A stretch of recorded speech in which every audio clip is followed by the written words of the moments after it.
Yesterday, Mexican soldiers killed one of the world's richest drug lords. His name was Nemesio Oseguera Cervantes. You probably know him as El Mencho. At the moment he died, he controlled a $50 billion criminal empire. And here's what makes this different from every other cartel killing. The US president thinks this is a victory. It's not. Before this video ends, you're going to understand three things. First, how a former police officer built a drug cartel worth more than FedEx, with 90 franchise locations and $8 billion a year in cocaine revenue alone. Second, the money. His wife ran the financial operations. She laundered over $1 billion through 70 businesses. The FBI froze $1.1 billion in assets, and that was just what they could trace. And third, why killing El Mencho yesterday might be the biggest mistake in the war on drugs, because there are 4 commanders who want his $50 billion empire, and what happens next could make the fentanyl crisis even worse.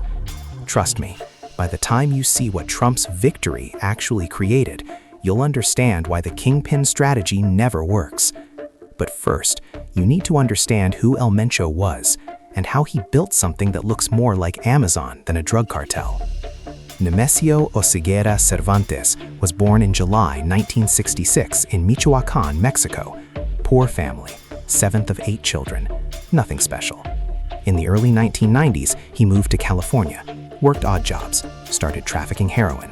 In 1994, he got caught, convicted of conspiracy to distribute heroin in San Francisco, 3 years in a US prison, then deported back to Mexico. And here's where it gets interesting. El Mencho became a police officer. He worked in Jalisco State, in law enforcement, learning how the system worked from the inside, how police operated, how they could be bought, how to avoid detection. It was an education, a masterclass in corruption. But he didn't stay a cop for long. By the early 2000s, he was working for Ignacio Coronel Villarreal, known as Nacho Coronel, a top leader in the Sinaloa cartel. El Mencho's job? Chief of hitmen. He killed people. He protected territory. He enforced the rules. But while he was doing that, he was watching, learning, understanding how the Sinaloa cartel operated, how they moved product, how they structured deals, how they made billions. Then in 2010, Mexican police killed Nacho Coronel in a raid. Suddenly, there was a power vacuum, territory up for grabs, money flowing with no one to claim it. El Mencho saw an opportunity, but he was smart enough not to try taking over the Sinaloa cartel directly. Instead, he married into power. His wife was Rosalinda Gonzalez Valencia, and her family controlled something incredibly valuable, Los Cuinis, a money laundering network, businesses, banks, financial channels that could move billions without getting caught. Her brother, Abigail Gonzalez Valencia, ran Los Cuinis. They had the financial infrastructure, the expertise, the connections. What they didn't have was muscle, someone to control territory and traffic the drugs that generated all that money. That was El Mencho. Around 2009, El Mencho and Abigail joined forces. They brought in remnants of a group called the Millennial Cartel and created something new, the Jalisco New Generation Cartel, CJNG. And from day one, it wasn't structured like a typical cartel. Most cartels are hierarchical. The boss controls everything. When the boss gets arrested or killed, the whole thing collapses. El Mencho built a franchise. Here's how it worked. CJNG didn't try to directly control all of Mexico. That's impossible. Too much territory, too much resistance. Instead, El Mencho created affiliation agreements. Smaller cartels could become CJNG franchises. They'd use the CJNG brand, get protection from rivals, access CJNG supply chains, cocaine from South America, chemical precursors from China, distribution networks into the United States. In exchange, they paid a cut to El Mencho. They followed CJNG rules, and they expanded CJNG's reach without CJNG having to manage everything directly. According to the DEA, CJNG operates through 90 affiliated organizations, 90 franchises, each generating revenue, each controlled by local leaders who report up the chain. It's McDonald's, it's Subway, it's a franchise business model, and the numbers are staggering. CJNG earns $8 billion a year from cocaine trafficking. $8 billion every year. Methamphetamine brings in another $4.6 billion annually. Fentanyl, the drug killing tens of thousands of Americans, generates billions more. The exact number isn't public, but US prosecutors say CJNG is one of the primary fentanyl suppliers to the United States. El Mencho's son, Ruben Oseguera Gonzalez, known as El Menchito, was one of the first to push counterfeit Oxycontin pills laced with fentanyl into the US market. According to court documents, he said he wanted to do it big and build an empire from fentanyl. He succeeded. Before his arrest, El Menchito ran drug labs that produced over 1,000 metric tons of methamphetamine. He trafficked more than 50 metric tons of cocaine. When he was sentenced in March 2025, he was ordered to forfeit $6 billion. $6 billion. From one person, El Mencho's son. But drugs were only part of the business model. El Mencho diversified. Fuel theft from Mexico's state-owned oil pipelines generates between $200 million and $500 million a year. Extortion. If you operate a business in CJNG territory, you pay. Avocado farms, chicken processing plants, tortilla factories. All of them pay. Refusal means death, kidnapping, your business burned down. CJNG also runs con-share fraud in tourist areas like Puerto Vallarta. Human smuggling, migrant trafficking, kidnapping for ransom. All of it generates revenue. All of it flows back to the same place. Those Cuinis, the financial arm. And here's where the story gets fascinating. Los Cuinis wasn't run by El Mencho. It was run by his wife, Rosalinda Gonzalez Valencia, known inside CJNG as La Jefa, the boss. After her brothers were arrested one by one, Rosalinda took over the financial operations. She controlled more than 70 businesses affiliated with CJNG. Restaurants, car washes, real estate firms, import-export companies. All fronts for laundering drug money. Between 2015 and 2016 alone, just 2 years, she laundered over 1 billion pesos. That's more than 50 million US dollars. But that was just the visible part. Those Cuinis used Chinese money laundering networks. Here's how it works. A Chinese national in the US wants to send money to China, but Chinese currency controls make that difficult. Meanwhile, a Mexican cartel has millions in US cash that needs to get to Mexico. The Chinese national gives cash to the cartel in the US. The cartel arranges for an equivalent amount to be deposited in the Chinese national's account in China through underground banking. The cartel's money moves through trade invoices and business transactions back to Mexico. Clean. Untraceable. Los Cuinis also used cryptocurrency. Bitcoin. Ethereum. Moved through dozens of wallets. Converted back to pesos in Mexico. Bulk cash smuggling. Literally duffel bags of cash hidden in cars and trucks crossing the border. Trade-based money laundering. Over-invoicing exports. Under-invoicing imports.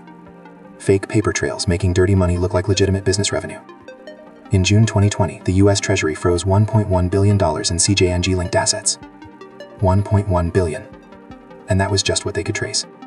The Mexican government estimates CJNG controls $50 billion in total assets. $50 billion. To put that in perspective, El Mencho's cartel had more assets than General Motors, than American Airlines, than FedEx. This wasn't a criminal gang. This was a Fortune 500 company that happened to traffic drugs. El Mencho's personal net worth was estimated between $500 million and $1 billion. That's his personal wealth, not the cartel's. His. The US government put a $15 million bounty on his head. Mexico added 300 million pesos. Another 15 million or so. $30 million just to find him. He was a ghost. Avoided cameras. Didn't use traceable phones. Only a handful of photographs even exist. He operated from Jalisco State in western Mexico. CJNG controlled the port of Manzanillo, one of Mexico's busiest. That's where they imported chemical precursors from China to make fentanyl and meth. Where they received cocaine from South America. They controlled 8 airports, 13 ports, 25% of Mexico's air and sea traffic. Operations in more than 40 countries. United States, Canada, Australia, Europe, Africa, Asia. This was a global supply chain.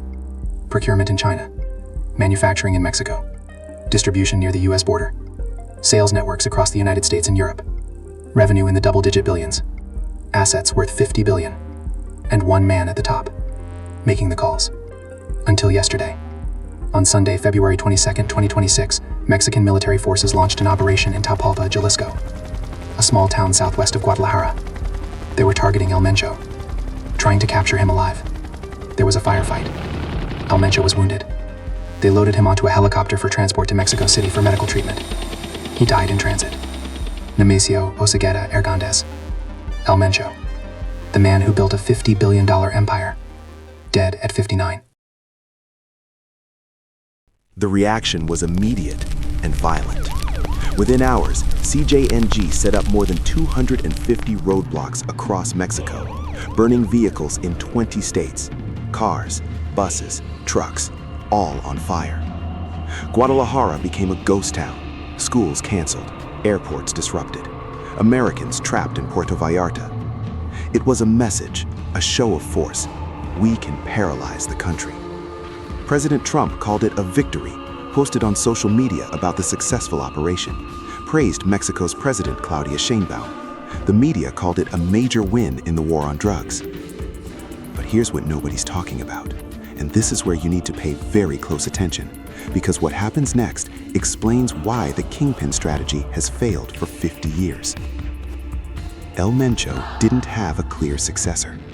His son, El Menchito, is in a U.S. federal prison, life plus 30 years. He's never getting out. His wife, La Jefa, is in prison in Mexico, arrested in 2021 on money laundering charges. His brothers-in-law who ran Los Cuinis, all arrested, all in U.S. custody. The entire top leadership, gone. That leaves 4 regional commanders. Each one controls a different part of CJNG. Each one has ambitions. Each one thinks he should be the next boss. And here's what makes this absolutely critical to understand. These 4 commanders now have 2 options. Option 1, negotiate, come to an agreement, divide territory and revenue, maintain the CJNG structure, keep the money flowing. Option 2, war, fight it out, kill each other until one emerges as the leader. If they negotiate, the $50 billion empire stays intact. The fentanyl keeps flowing into the United States. The money keeps moving, business as usual. But if they go to war, that's when things get really bad.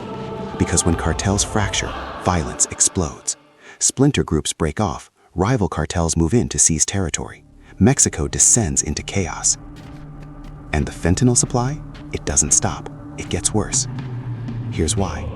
When CJNG was unified under El Mencho, there was control, discipline, a structure that regulated production and distribution.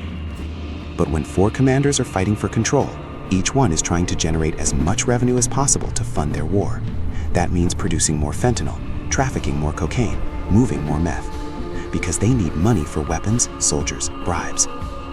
Competition drives up production, drives down prices, floods the market. The fentanyl crisis doesn't get better when you kill the kingpin. It gets worse. And we've seen this before. Let me show you the pattern.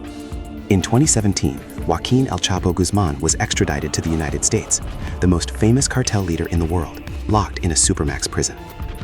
Did the Sinaloa cartel collapse? No, it splintered. El Chapo's sons took over one faction. Ismael El Mayo Zambada controlled another, and they went to war with each other. In 2024, El Mayo was arrested and sent to the US. Did that stop the violence? No, it got worse. The Chapitos faction and the Mayos faction have been fighting for a year. Hundreds dead. CJNG took advantage of that chaos, seized territory, expanded operations. But now CJNG is about to go through the same thing. And here's the part that should make you furious. The Trump administration knows this. In February 2025, Trump designated CJNG as a foreign terrorist organization, same designation as Al-Qaeda and ISIS. He's been hammering Mexico's President Sheinbaum to crack down on cartels, threatening tariffs, threatening to cut aid, demanding action on fentanyl. And killing El Mencho was the biggest trophy the Mexican government could deliver. Trump thinks this is a win. But every expert on cartel violence will tell you the same thing. The kingpin strategy doesn't work. Arrest the leader, kill the leader, it doesn't matter. The organization fractures, violence spikes. A new leader emerges within a few years, often more violent than the last. Colombia tried this with Pablo Escobar. They killed him in 1993. The Medellin cartel collapsed. Did cocaine trafficking stop? No. The Cali cartel took over, then smaller groups, then Mexican cartels. Mexico has been trying this for decades. Arrest the leader, kill the leader, repeat. The result? More cartels, more violence, more drugs. Because here's the fundamental problem. As long as there's demand for drugs in the United States, there will be supply from Mexico. Killing El Mencho doesn't change the demand. Americans are still addicted to fentanyl, still buying cocaine, still consuming meth.